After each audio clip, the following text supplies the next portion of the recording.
When you think about the ability for large language models and generative AI to be able to take that data and generate really convincing ploys at scale, if we could delete a lot of their personal information so that these AI models then can't come in and try to phish or compromise those employees to get at my corporate assets, that would be a big win. Hello everyone, I am Sergio Maldonado and this is Masters of Privacy, a set of interviews covering the intersection of marketing, data, privacy and technology with a clear goal in mind, which is redefining the relationship between people, brands and media around transparency and control. Which is to say, we're aiming for real customer centricity, or if you will, human centricity. We regularly talk to DPOs, CMOs, CDOs, and whoever else we find interesting and able to share valuable insights. So we hope you like it. Please do reach out if you have any ideas on future topics or speakers. We have Jeff Jockisch here today, and he's an independent data privacy researcher at Privacy Plan. He also joined PrivTech startup Avantis Privacy in 2023, so this year, as a partner and chief privacy officer. Jeff does something rather unique, which is creating and maintaining very relevant datasets in the privacy space, including the largest known database of data brokers. He studied organizational behavior at Cornell, is a CIPP US, and has spent many years working with startups, technology, and data. So he has a very good understanding of data governance and the possibilities of data science. With Jeff, we have covered a massive challenge to both privacy and security that nobody is really paying attention to, which is AI powered phishing attacks. At a time when data brokers have made thousands of data points available about any given individual out there in the market, we are becoming much more predictable in terms of falling in the trap of a familiar message, phone call, or email request. So let's dive into it and let's see whether there is anything that we could do to get ready for this new world. Jeff, thanks for joining me. Sergio, great to be here. Okay, phishing, phishing attacks, and AI. Now we had a problem. It's sort of multiplied by 1,000. How do you see the threat from your perspective? Well, phishing attacks are really sort of the bedrock of all the sort of cyber attacks that are happening on businesses today, and really on individuals too. And I can't really get this problem out of my head because, we all work in the personal data space, right? The privacy space, and trying to protect that privacy for individuals. And that's the information that phishing attacks use, especially spear phishing attacks, to power those kinds of attacks to break into businesses, right? And to get us to do things that we don't want to do, to break into our financials, accounts, to convince us to do stupid things with our with our accounts and our money, right? And when you think about the ability for large language models and generative AI to be able to take that data and generate really convincing ploys at scale, it just boggles the mind how many phishing attacks are going to be tailored to us individually. I mean, we could get hit by hundreds of these attacks a day, right? I mean, we think about you think about these like interesting sort of synthetic voice attacks, right? Where they sort of like pretend like it's your mother calling you or a son calling his mother, right? I mean, those are really sort of scary, right? But just imagine like if somebody was to get the Axiom profile on you, right? That has like 40,000 pieces of data about you. It knows every single thing about you, and then to be able to tailor a profile attack against you. I mean, it just boggles the mind on all the different ways that they might be able to pretend to be a friend or a relative or a coworker and come at you. And sure, you can probably figure out what some of those attacks are, right? But at some point, you're going to miss one, right? And you're going to screw up and you're going to let those infiltrators in. A few years ago, right, I actually almost got fooled by one of these guys, right? I mean, I can't believe it, but I actually almost let some guy into my system because they caught me at a vulnerable moment. I thought that they were legitimately calling me for some reason, right? Because I knew something had happened and they called up at just the right moment with just the right framing. And I was like, oh shit, these guys must be the guys that were supposed to be calling me. And they weren't, right? They weren't the right guys. I would say that if you're talking about an individual or even a business, there's really only sort of three things that you can do to sort of mitigate this risk. Um, one thing is that you can get rid of the data. You can delete the data. The second thing you can do is you can secure the data. Um, and the third thing you can do is you can try to train people to avoid the risk. But I think that that last one is really I mean, actually, all three of those things are really hard things to actually do effectively, right? I mean, can you actually delete all the data, right? Can I delete all of my personal data and actually live in society today? I mean, that's a pretty hard thing to do, right? Or even if you can do it, do you really want to do it, right? I mean, my company does data deletions, right? And I think we do a pretty phenomenal job of being able to delete people's personal profiles. Um, and some people need to do that, but everybody doesn't want to go out and delete their personal profile because it leads you to a place where you may not want to go, right? I mean, not being able to share information limits you in a lot of ways, right? Now, that doesn't mean that you can't delete a lot of your information and make yourself a lot safer, right? I highly recommend a lot of people do that, right? You definitely need to cut down on your data sharing. But look at the other two things, right? Can you secure your data more effectively? Well, God knows we need much better, protection of our data. But I think ultimately, you know, we can't live in this world where data is completely unprotected. Almost all the data that's floating around, right, is completely unprotected. When I give you my name, my personal information, people put that stuff in a database, right? And each of those pieces of data are just freely shareable. I mean, sometimes they get encrypted, but rarely. I mean, even if they're encrypted, they're unencrypted for when they're in use, right? And so that information generally just floats around, gets copied, and it's it's not really encrypted in use, right? And we're getting closer to those kinds of places.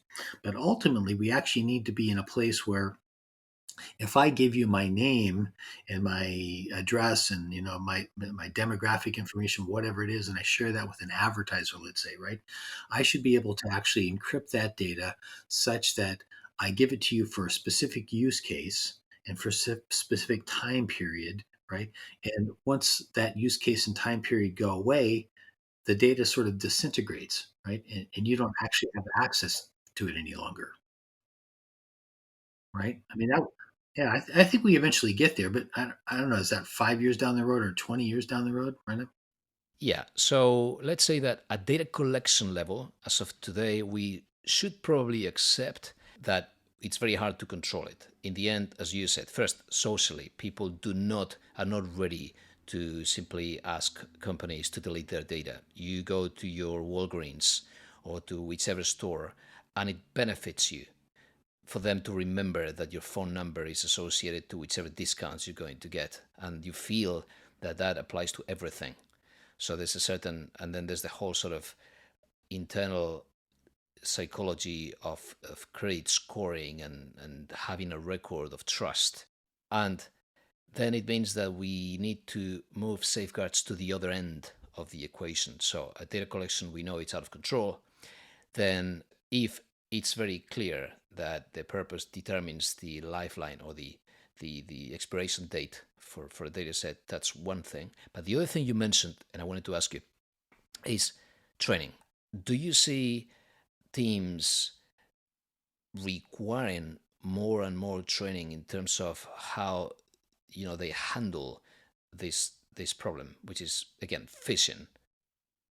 Sure. In fact, there's actually one really interesting thing that I've seen, um, that I think is really valuable, and that is the more privacy training employees get, the better they handle security. If employees don't understand why privacy is important, they don't tend to apply their cybersecurity training as well. Right. I mean, if you continue to tell, employees, don't click on the dancing bear, don't open these emails with the links and stuff like that. I mean, eventually it's sort of deaf ears, right? They just don't listen. But if you start to train them about why privacy is important, and how privacy laws work, and why privacy is important for themselves, right? They tend to actually listen a little bit better. And there's some pretty decent research that backs that up. Um, so I think that's pretty important. But another thing that's sort of not runs counter to that is that I think that overall there's some limitation, an upper limit to how valuable, um, how far you can actually take the training, right? I mean, at some point, you know, you just run out of the value of that training. The training can only take you so far. Um, you can never train the employees enough that you're going to get rid of all the risk. If I guess is where I'm trying to go with that, right? Um, Even the best trained employees are never going to get rid of all the cyber risk that you're going to have from these criminal elements trying to get at you, because they're just going to continue to innovate and come up with new ways, and they're going to be throwing so many threats at you. I just don't see that education is the solution. It might be part of a solution, but it can't be the entire solution. So from Avantis, you are offering this data deletion service, and we have seen Consumer Reports offering an app like Permission Slip. So these apps, for now, I understand. Please correct me, that you allow people to exercise their rights. So it's something that happens afterwards, after the fact. How do you see that helping people and evolving, towards the future, and perhaps becoming some sort of smart agent that could protect us from ourselves and our weaknesses? Avantis does something a little bit different than what the other data deletion services do. But I really think that data deletion in general is going to be around for a while, right? I mean, all of these different laws, GDPR was one of the first ones, though there were data deletion mechanisms even in the Privacy Act, and in several other American laws. Even like FERPA gives you the ability to delete your school records in some cases, right? So there's all kinds of different laws like that that they give you deletion rights. But GDPR was really one that sort of popularized that, and CCPA now too. So the problem is, though, that it doesn't really give consumers, well, it gives them the right to delete. It doesn't really give them the ability to do it when there are so many organizations that have your record, right? I mean, there are literally thousands of data brokers out there. Um, the way I sort of came into this is I started tracking data brokers because I realized nobody else was doing that, Sergio. And I actually have a database of over 6,000 data brokers. Well, I've seen that. I've seen that on your website. Yeah, right. So so the data deletions we do are a little bit different. We actually have two different services. One deletes your data from location data brokers, and the other is a very high-end service that deletes your information from like 1,000 data brokers. It's really sort of a high-end service that caters to people that have a real you know, privacy, um, a real problem with privacy. So like they're being, threatened by, somebody stalking them or somebody's trying to track them down, right? And they really need to fix their privacy problem. Or maybe they're a high risk individual with a lot of money and they're going to be a target, or they're a CEO, or you know something like that, where they've got a real privacy issue that needs to be solved. Um, and so we do a lot more than sort of like a traditional privacy agent might. Um, and we can sort of talk about that, right? But in terms of the question that you sort of posed, where is that really going, right? I think that even with the laws sort of trying to to increase the ability for consumers to delete their information easily, that these consumer services are going to have a role to play for quite a while, right? California just passed the Delete Act, right, to hopefully create a sort of a do not call list to more easily delete your data from data brokers. And we actually hope to sort of maybe help them out to grow that list a little bit, or a lot of it, right? But we'll actually have to see how that sort of shakes out, and if they're able to actually get more data brokers to register. But right now, there's only like 500, 527, something like that, that are registered. And if they can't get more to register, then, I mean, having an opt out of 527 is great, but it would be better if it was opt out of 4,000, right? Or 6,000 or something like that, right? Um, but the point is that we really need to get your data out of the hands of more organizations more effectively. Yes. And to sort of bring this back around to what we were talking about at the start, right? Of sort of the problem with AI.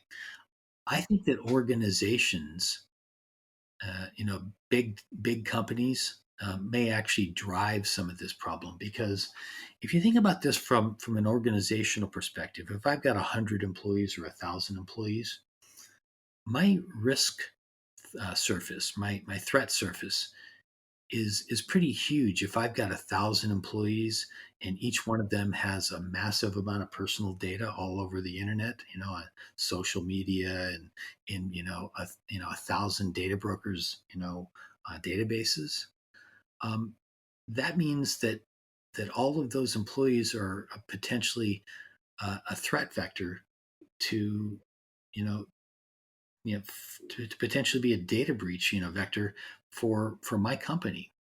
And if we could delete a lot of their personal information so that these AI models then can't come in and try to phish or compromise those employees to get at my corporate assets, that would be a big win, right? So I think that actually corporations might actually start putting a lot of pressure on data brokers, because data brokers are really, the reason that a lot of this cybersecurity risk exists. So putting it together, you've got employees. The more you have, the more risk you have, because everyone is on Notion and Slack and Confluence and whatnot. Everyone has their BYOD, so everyone has their own devices for everything. And that was also boosted after COVID. Everyone is working at home, Mondays, Fridays, personal devices, children doing homework, all sorts of issues.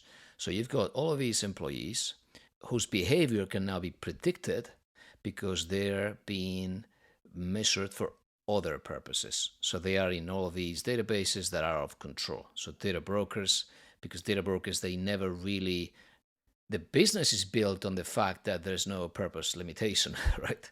That they Right? collect the data, and the whole idea of selling it to whoever will come asking for it is that you do not yet know who's going to buy it. That's the whole point. I believe Axiom had like 3,000 data points per individual or more. Yeah, I've heard 3,000. I've heard 10,000. At one point, I heard 40,000 data points. So if you have all of these data points and now they pertain to everything, health, location, whatever, financial data, there's all sorts of records. And the more we crave whole 360 views of the customer, as very often happens in the marketing space, since that's sort of the holy grail, the worse it becomes. So all of these employees now are a potential target for phishing, and therefore a potential target to collect even more data, to therefore attack more people, to then, through another data breach, expose more and more to another AI that could be trained even farther into better engineering to the point that nobody is able to even tell whether this is a threat. So, what would be, last question I'll ask you, a dystopian scenario and an optimistic scenario that you can foresee? Well, let me just sort of add one more little piece here, right?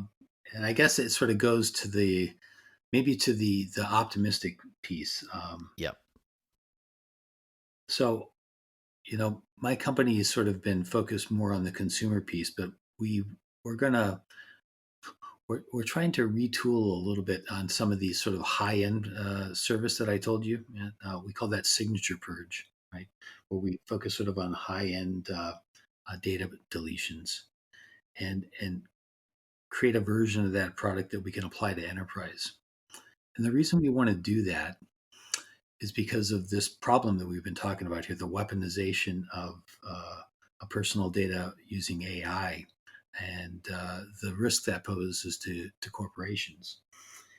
And and this really started to dawn on us, quite a while ago. But when we went to Black Hat a couple months ago, we started talking to some CISOs and various other people involved in the cybersecurity field. And it really sort of rocked a couple of these people's world when we started talking about this issue. And they're like, wow, that is really just a spectacular threat vector that we haven't thought about, right? I mean, these are guys that are in the cybersecurity field, and they're like, wow, we hadn't thought about that particular risk vector. And so, yeah, I mean, I think it is a pretty big risk vector, and one that at least some of the people that we talked to weren't even thinking about.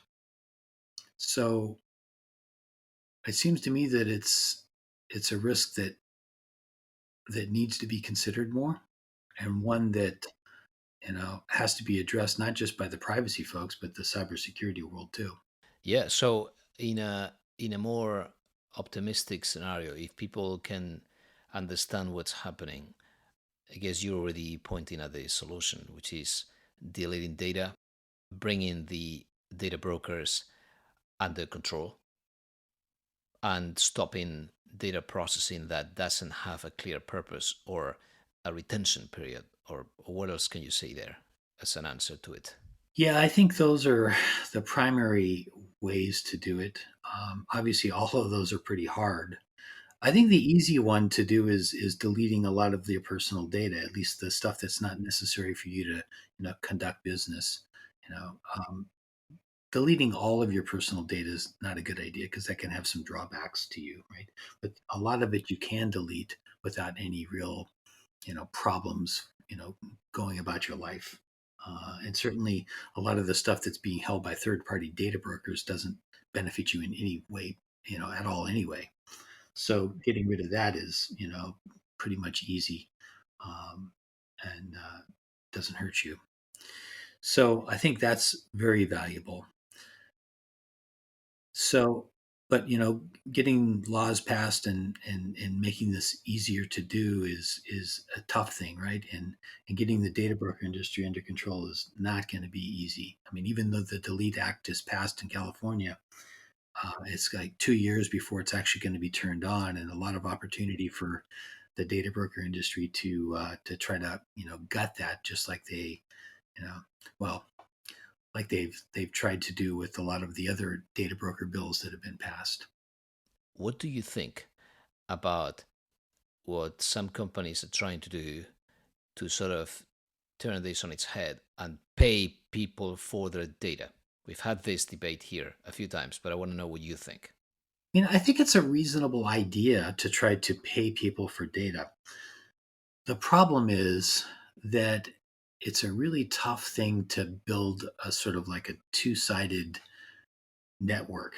Um, And the problem, I think, right now is that trying to play both sides and burn the candle sort of at both ends there can feel sort of disingenuous to consumers that are trying to get their privacy back. Um, you sort of get one set of customers that wants to make money, and you get one set of customers that wants to get their privacy back, and they seem to be two different groups of people. You know what I mean? Um, and it's generally not the same people. Um, and so I think conceptually it makes a lot of sense. I think actually making it work is really hard. Yeah. And, the challenge that we always debate is that it's very hard to do something that is irreversible. If it is reversible, then who would pay for it? If it is not, then how do you really protect the future if you don't know what that's going to be used for one day? I think ultimately, if once we get control of our personal data, right, and we can secure it, then we can actually start charging for it. But to try to do it all in one step, it's a really big ask. Yeah, interesting. Jeff, thank you very much. Super interesting. But it's wonderful chatting with you.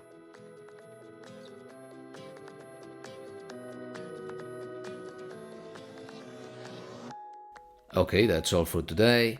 And you will find some episode notes and links to our social channels on mastersofprivacy.com. Thank you for listening.